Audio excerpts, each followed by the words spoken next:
Police in Rapid City are investigating a road rage incident that ended with a gunshot being fired. According to officers, around 5:30 p.m. Thursday, police were in the area of Knollwood Drive when they heard a single gunshot ring out. When they arrived to the scene, they found a man pointing a handgun at a nearby pickup truck. Officers ordered the man to drop the weapon. The man was then identified as Nathaniel Stabber, who said he fired a single gunshot at the pickup truck during a road rage incident that ended on East Knollwood Drive. No injuries were reported. Stabber is currently in the Pennington County Jail, charged with aggravated assault and discharge of a firearm at a motor vehicle. The search is over for 30-year-old Nicholas Seelig. The Rapid City man is in custody and talking with investigators. He's considered a person of interest in his father's death. Vernon Seelig's body was discovered southwest of the city on Tuesday evening. Two of the most familiar brands in Sioux Falls are joining forces in a new way. Sanford Health and Lewis Drug have had a close partnership for over 25 years, sharing spaces and pharmacists. But now that partnership is expanding as Sanford Health acquires the retail stores and pharmacies. I think the timing was good just from the standpoint our president, Mark, was reaching an age where he thought it was time for a transition. And just based on our partnership with Sanford over the previous 25 years, it just made a lot of sense. The two companies say customers won't notice a change from this merger, though, as operations in both the retail store and pharmacy will stay the same. And they say all staff members will also keep their positions but become employees of Sanford Health.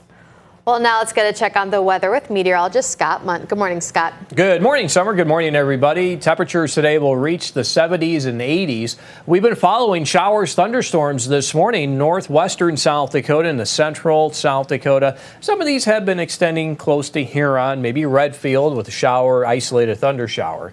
Temperatures today, as I mentioned, in the 70s and 80s, and we'll continue our chances for the rain western, central, and south central South Dakota today. Now, the rain will slowly make its way into eastern South Dakota, Minnesota, and Iowa later this weekend. And Brian will have more details on that coming up. Thank you, Scott. The Sioux Falls School District is trying a new approach toward matching more mentors with students. Community leaders announced a pilot program on Thursday to hire a recruiter who will be out in the community drumming up interest to get volunteers into the classroom. So whenever the police chief goes and gives a big push and says we need mentoring, hopefully the staff member will be right there in their pocket, and the police chief would say at the end, hey, talk to them right now about getting signed up. The recruiter will focus on getting mentors into the schools with the longest waiting lists: Cleveland, Terry Redlin, and Annie Sullivan Elementaries. Sunday is International Overdose Awareness Day, and Sioux Falls organizations are teaming up to honor those impacted by overdose. Emily's Hope founder Angela Kennecke was one of 3 moms who started the event 6 years ago. We have different agencies that help people who struggle with substance use disorder, who set up tables at the event. We have music. This year we're going to have a Native American traditional drumming line. We're going to have a smudging ceremony. We have speakers, people who've lost someone. We also have someone who survived overdoses who's going to be speaking to us as well. The vigil will take place at 8 p.m. on Sunday below the Arc of Dreams in downtown Sioux Falls.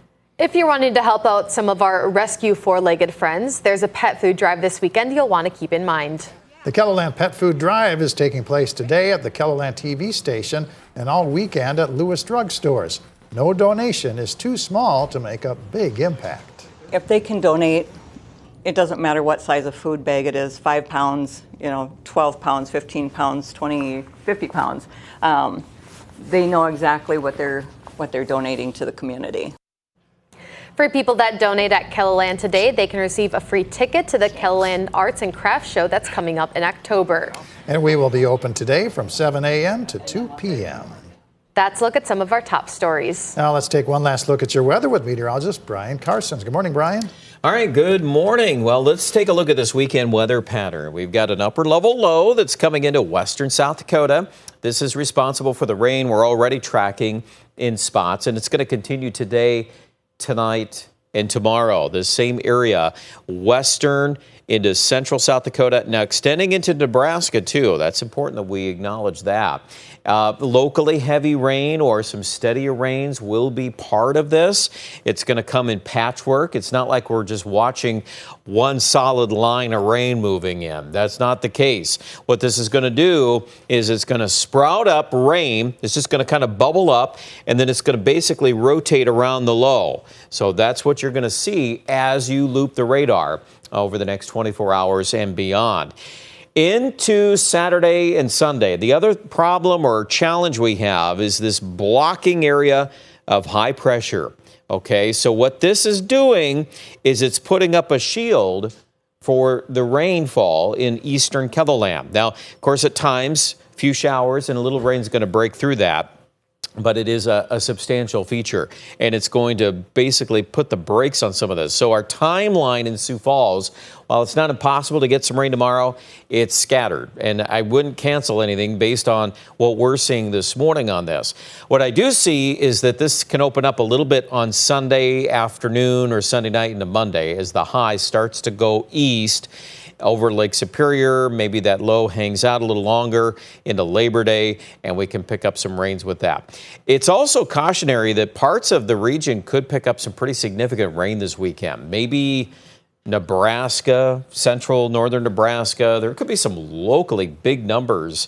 I'm talking a few inches of rainfall, because if this thing stalls, that's the uncertainty on that wobbling of that. So just be aware of that story. If that becomes a bigger problem, we'll address that this weekend.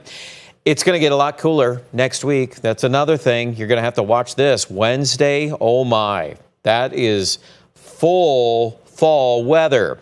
If that map comes to fruition, we're looking at highs in the upper 50s to low 60s, a blustery northwest wind, and some rain showers. So that's a very much, you're going to know that fall's in the air. No question about that. That's easily the coldest air since May. So I guess we are turning the calendar, turning the season over, really, as we get into early next week. Well, we've had some 50s and 60s out there this morning. Let's recap with your forecast today. Those temperatures are back to the 70s this afternoon, near 80, though, in Sioux Falls. Really light or scattered rain east of Sioux Falls tomorrow, Sioux Falls area too. I just think it's limited. But Sunday, Monday, we get into maybe some showers and some thunderstorms. If you're watching us west and south of Sioux Falls, it's a better chance that will occur.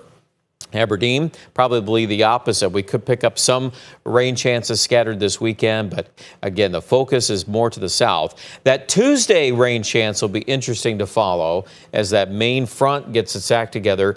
I know the 7-day has some cooler numbers by day 6 and 7, but I have a sneaky suspicion that is not cool enough yet. We're going to take another look at that later today. Rapid City, rain on the way today and tomorrow. Check out more information, KELOLAND.com.